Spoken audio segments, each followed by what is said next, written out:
Know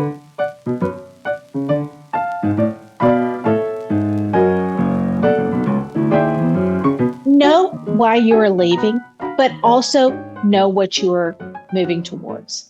Absolutely, you can be spurred out because of healthcare costs or politics or divisiveness, but also imagine the life that you're moving towards and take the time to figure that out, even if it means, like you said, traveling around. Because I'll tell you, we have no regrets other than not doing it sooner. Hello, and welcome to Not Born Yesterday, a podcast dedicated to older adults and the challenges and joys of aging. I'm Miriam Goodman. Not Born Yesterday examines the problems and solutions of growing older today. We bring you the wisdom and voices of experts in the field of aging and offer tips on how to feel your best, use your lifetime skills and experience, and make the coming months and years as fulfilling as possible. I'm Lynn Winter Gross. Not Born Yesterday is brought to you by Next Village San Francisco, a local nonprofit providing older adults with support to help age in place.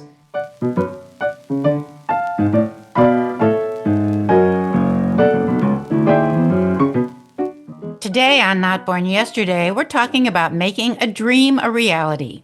Many people dream of moving to a different country, either because they want something new and interesting, are looking for adventure, because they want a lower cost of living, or because they just want to live somewhere else. This is not the same as a long vacation. It's actually making a home somewhere else. You won't be surprised to learn that this is not easy.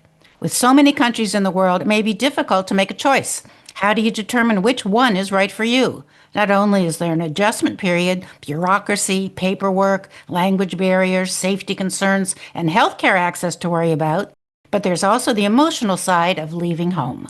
To help us understand what is involved, our guest today is international relocation consultant Jen Barnett. She's been there and done that for hundreds of Americans making successful moves abroad. The company she founded, Expatsi, helps people deal with the details of moving, from visits to visas. Jen, welcome to Not Born Yesterday. Thanks so much for having me. How did you become an expert on this subject? The hard way, by doing it ourselves. We first started looking into moving abroad in 2016, like a lot of people. And we did our first scouting trip in 2017, and we visited Vancouver, Canada. And the first thing we found out is that it didn't feel like home. And the second was that even if it did, we didn't have a path to move there. So we realized that we didn't know what we didn't know. And we kind of put things on the back burner until we had more time to think about it. In 2020, we decided to get serious about it again. You know, we were working from home like a lot of people, and we just felt like we could be doing this from anywhere. And we made a list of what was important to us for lifestyle and culture and time zone and human rights and weather. And from there, we started to research countries. And if a country met our needs, it got a point. And eventually that became a top 10 list of countries that we were going to visit over 10 years. The first country we visited after this process was Mexico, Merida, Yucatan. And I said, I can't wait 10 years. We have to do this now. And we can't be alone, right? We can't be the only people who are thinking about this and who aren't sure where to start. What if we take at this point our 7 years of research that we've put into this process and we turn it into something that other people can use as well? And with that, Expatsi was born. Well, we've all seen photos of those smiling people who've moved to Portugal or other places, but we don't really know the difference between the expectations and the reality. So what should people know first? Like, are visas important, or residency laws, taxes? What's the most important thing, and how do you start? The most important thing is to understand that there are stages of moving abroad. We say that there are 6 stages. Ideation is fantasy land. You know, oh, one day we'll be sipping wine in Italy, or one day we'll be ziplining through the cloud forest in Costa Rica. Planning is stage 2, and that's when you're actually starting to take some action. That's figuring out where you can go and how you would get there. So for example, there are a number of countries that have passive income visas, often called retirement visas. And then there are countries that don't. So if you get fixated on a country and there's no path, you're going to get really far down the process and not be able to move there. Stage 3 is exploration, and that's figuring out where you want to go. So now that you've developed a short list of places where you're allowed to go, now you can go and visit. So you don't go and spend a lot of money visiting Vancouver like we did. Stage 4 is paperwork, and that is when it's real, when you're really actually going. So imagine that up until now, you are window shopping and you're looking at dresses in a number of different shops in the windows, but now you've chosen a store to walk in and make a purchase. It doesn't mean that you can't return that purchase at some point or go buy another dress somewhere else, but this is where you're really spending time and money and you're making a decision. Stage 5 is logistics. So that is figuring out what you're going to keep, sell, toss, store, or donate. What you're going to do with decades of belongings in your life, and whether or not you're going to rent your home out or sell it, if you're going to rent or buy a property in the place that you move to, how you're physically moving yourself, your pets, your family to a new location. And finally, stage 6 is settling in. And that's the rest of your life, right? So learning language, finding a new GP, making friends and things like that, and really making your new place home. And what we see is that the biggest mistake people make is that they try to do the stages out of order.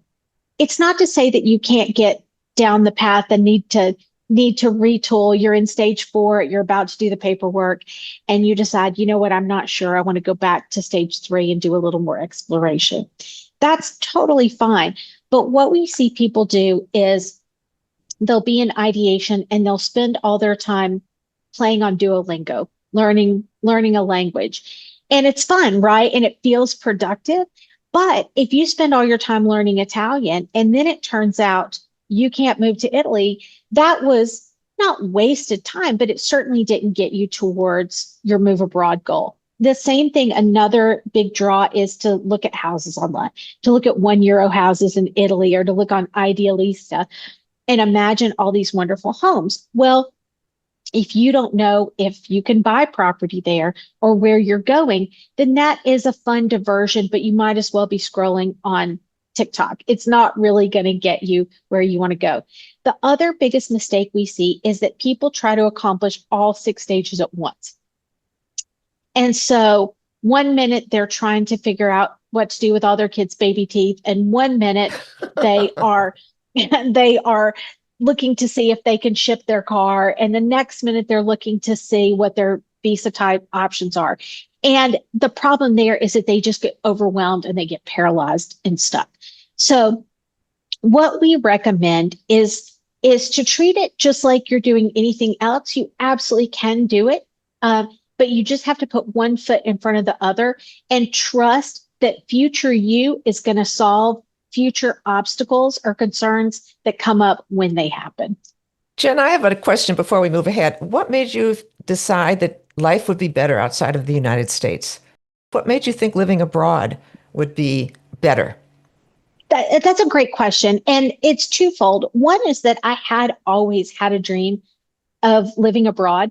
I remember in first grade in my little Baptist school, we did Paris Week, and we had little cafes and we learned some French words. And I was hooked immediately. I said, I've had enough of Center Point, Alabama. I'm going wherever they speak like this and eat in these cafes. I want more out of life, and I was hooked. So when I was 20, actually, I was in grad school at the University of Alabama, and I said, you know what? I'm ditching it. And I went and dropped out of classes and tried to buy a one-way ticket to Paris. And the travel agent thankfully said, a one-way ticket is going to be $1,300 and a round trip ticket is $400. So I bought the round trip ticket. You remember how that used to be? It's not as much like that now.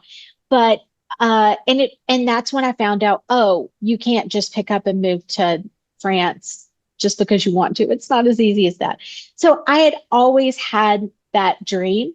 And then in 2016, because we were politically motivated, so we did try on our trip to Vancouver, we also tried Seattle. And the idea of breaking into a market like that was incredibly daunting against all the young people just coming out of college or business school. Um, and so, like I said, we sort of tabled it. Our plan was that we would move in 10 years and maybe I would retire early at that point and Brett would work remote. And then after we came to Merida, I was like, no, I can't do the US anymore. I'm done. The big um, trigger for us was because of the pandemic. I don't know how it was where you are, but it was very ugly at home. And we found it to be very stressful. What's legal residency like outside of the United States? Are there restrictions if you want to work? Do you have to prove you have enough money to live within the new country? How do you get legal residence? Absolutely. So, in general, these are the paths. There is the passive income visas that I mentioned. Not every country has them. A good rule of thumb is that if a country is very wealthy, Canada, UK, Germany, Australia, New Zealand, and so on, they are less likely to have a passive income visa because they don't really want capital. They want young workers. Um, but there are what I call middle class countries. So most of Latin America, Southern Europe, Eastern Europe, parts of Africa, parts of Southeast Asia, and they want investment. And so it helps them for someone to move there, not take a job, and infuse their whole life savings from the US into the local economy. It has a huge boost. So passive income is the first way. The second way is what they call golden visas or investor visas. And that's where you more straightforwardly put a certain amount of money into the economy. Then there are skilled work visas where you have what they call critical skills. And those are different depending on what country you're moving to. And you go and get a job that will sponsor you, often a nurse, a physician, a software developer, or often the construction trades are highly in demand in Europe, logistics, things like that. There are remote workers or digital nomads. And so those are people like me who are self-employed or who work for a company where they're allowed to work from anywhere. And those follow similar paths to the passive income visas because, again, I'm not taking a local job, but I'm spending all my income in my local community. Then there's a student visa, of course. So if you want to go somewhere and study, and then some people are able to get citizenship by descent or by ancestry, where they're able to live in a country because of their family history. So you had mentioned before that the moment you got to Merida, you knew that this place was right for you. What is it that makes some place right? And how many times should somebody actually visit that place before they discover that it's right? So you know yourself as to how long it takes you to make a decision. It definitely was love at first sight for me. And some people have that experience and some people don't. But at the end of the day, it's vibes. Once you've figured out that on paper, you're allowed to move there, but it's vibes. It feels like home or it doesn't. And you just know that you feel warm and comfortable at home. I just knew it was special. It was so chill. It had exactly the vibes we were looking for. How did you prepare financially? Will your Social Security checks get to you each month, and will you be able to make investments or buy stock? So 62,000 Americans collect their Social Security in Mexico. I think most often they have their checks sent to their American banks or to a clearinghouse and it gets to them in Mexico. For us personally, of course, we were starting a business. And so our goal was to build the business to where it had $3,000 a month in profit because we knew that's what we would need to live on. And it's true, for $3,000 a month, we have excellent health care, date nights. We have a beautiful home with a pool and a beautiful neighborhood. And so we knew that once we built the business up to that level of profit, that we could go. So you have this company that helps people move or make decisions. Yes. So do you suggest that people move to a place for a few months, and rent a place, and just see if they like it before they go through all this extraneous stuff with the banks and the visas and things like that? For some people, especially if they have school kids or they're working and they need to take time to plan this out, they can go through the 6 stages. But often for retirees, or if they're in a hurry, a lot of people we talk to are in fight or flight because of unrest in the US. And they struggle to make some of these decisions because they feel pressure to move faster. And it can be cost of living as well, right? It doesn't mean that it's political for everyone. But one option, especially for retirees, is just go. Just go enjoy yourself. You can stay for 3 months at a time in what's called the Schengen zone, which is a collection of 27 European countries that share a border. You can stay 6 months in Mexico, 6 months in Canada, 6 months in Costa Rica or Panama or the UK. And so you can pick up and go and enjoy yourself and start to, what you're essentially doing is extending phase 3 exploration. And then once you find the place that where you think, if I lived here, I could do this every day. I don't want to move again. I love all the people I've met in my pickleball group. You moved in part because of a political situation. What if the political situation changes in Mexico? So we have a policy where we don't predict the future at Expatsi because we can't agree on what's happening in the present. But to make a long story short, there are some things that happen here politically that I may or may not agree with, but they don't piss me off in the same way as they do in the US because they're not my problems. They don't affect me in the same way. Now, of course, if there are things that happen, then and we need to move, we will. And we have plan B, plan C, plan D. Absolutely. And to be honest, I think that most of us, if we are wanting to hedge our bets right now, that we're going to have to be a little bit relaxed. We don't know what's going to happen with politics. We don't know what's going to happen with global warming. We just don't know. And so we're learning to make the most of every day. So what's the one thing you might tell people to do before they sell their house and before they book that one-way ticket? So definitely keep your house because you are not going to be able to replace your house for what you paid for it or whatever interest rate you may have if it's not paid off. So hold on to it for a little bit. You can always rent it out or have someone stay in it while you wait. You also want to make sure you understand how selling a house could affect taxes in a new country. So you will want to talk to a tax professional. But in general, if you can stick with the stages, I think that's the biggest part of it.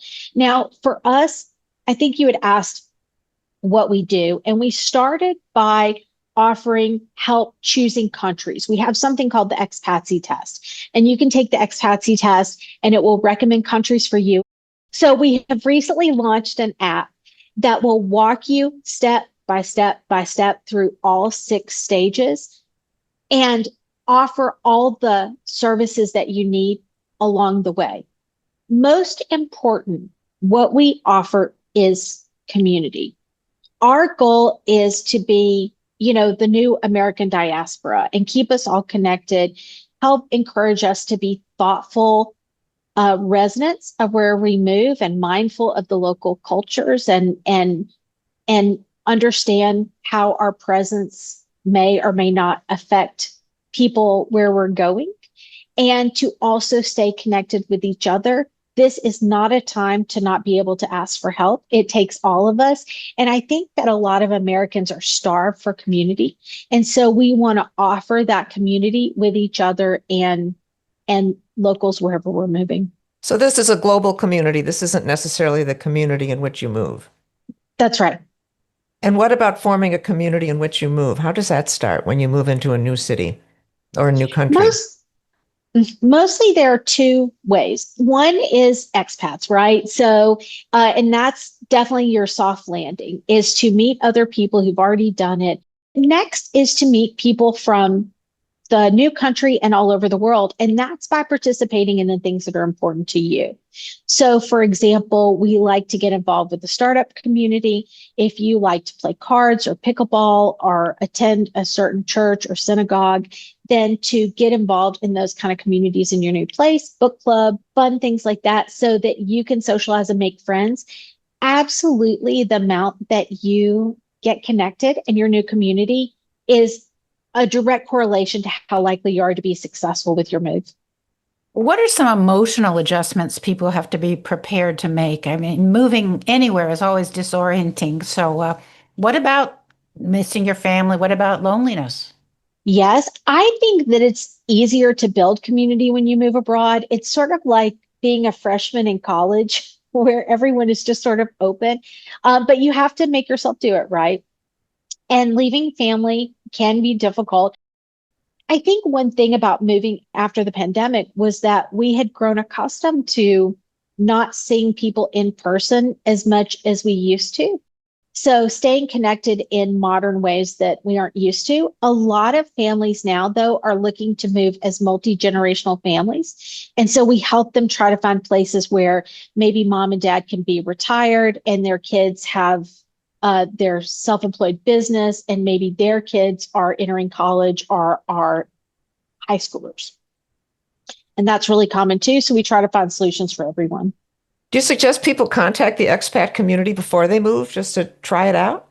Oh, absolutely. So there are Facebook groups on Facebook groups on Facebook groups for every subset of every expat community you can think of. I bet there are 20 just for Merida. And one of them, I'm a foodie. I love to cook. I love to eat. And there's one here called Merida Food Hunt. And it's just for people looking for ingredients that they can't find.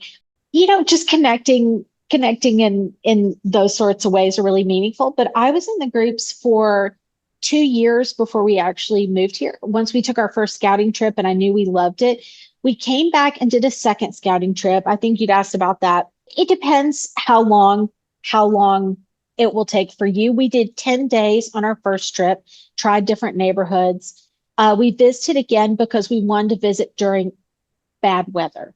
We came during the beautiful weather in Merida, so we decided to come when it was the hottest and muggiest. And we stayed in the group so that we could, learn what it was like, understand the ins and outs. Not everybody, you're going to see the best and the worst, right, in a Facebook group. So take it all with a grain of salt. People in person are different than people on Facebook are, but it'll give you a little bit idea of the comings and goings and where to go eat pizza.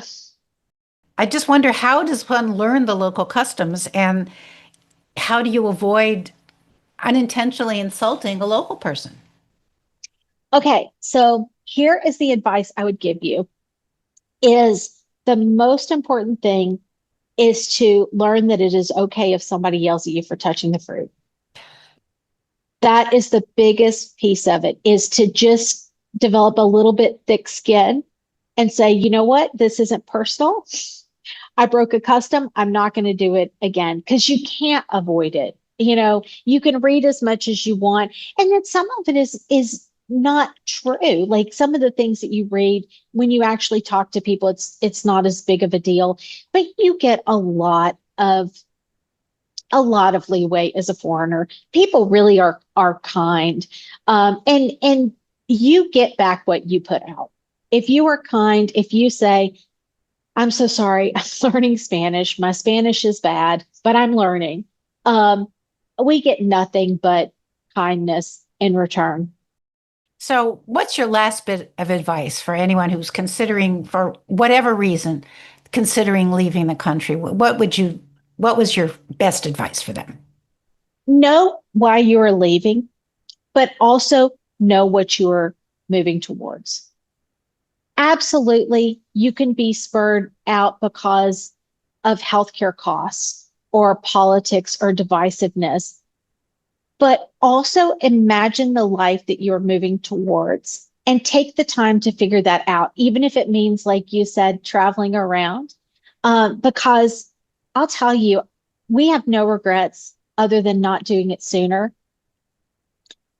But you really do need that that that vision of what you're moving towards to keep you motivated on the days when you are pulling yet another copy of a birth certificate and getting yet another fingerprint or a background check or depositing more money here or packing up another box. You need that vision of what your life could be. Well, Jen, thank you so much for giving us this look at the option of moving abroad. We know it can be challenging and rewarding, and I hope our listeners will stay curious and flexible and learn new things about the world themselves. So thank you so much. Our guest was Jen Barnett of Expatsi.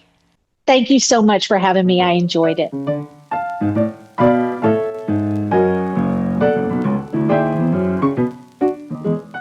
Today on News You Can Use, we're looking at the new face of aging. 15 or 20 years ago, the poster child of aging might have been a wrinkled, forgetful, grumpy old man. But science is painting another, more in-depth picture of aging today. The elderly tend to become happier, liberal, and in most cases remain mentally sharp. So here are 4 positive ways we change as we get older. We lean liberal. As wrinkles set in, so does a person's rigid beliefs, or at least that is what many people assume, not true.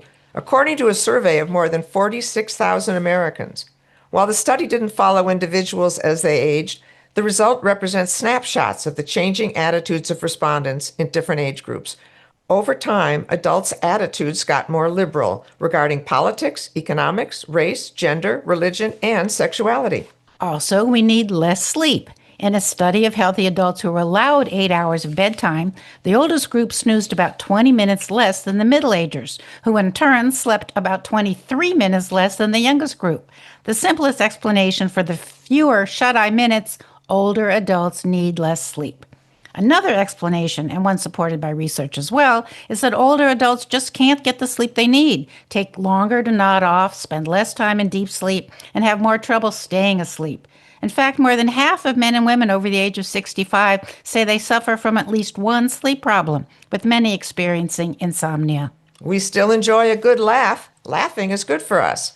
The good news is that aging doesn't affect emotional response to humor. We're still available to enjoy a good laugh when we get the joke. This responsiveness is important because it's integral to social interaction and may help us cope with the stress of aging. We also have a more positive attitude. Age can bring happiness for many people. For instance, a recent study shows that the increase in lifespan that has occurred in the last 50 years has been linked with an increase in years of happiness. But whether well-being stays strong in old age comes down to a person's attitude. Research has shown older adults remember the past through a rose-colored lens, and they are more optimistic than younger individuals, as those who think younger stay younger.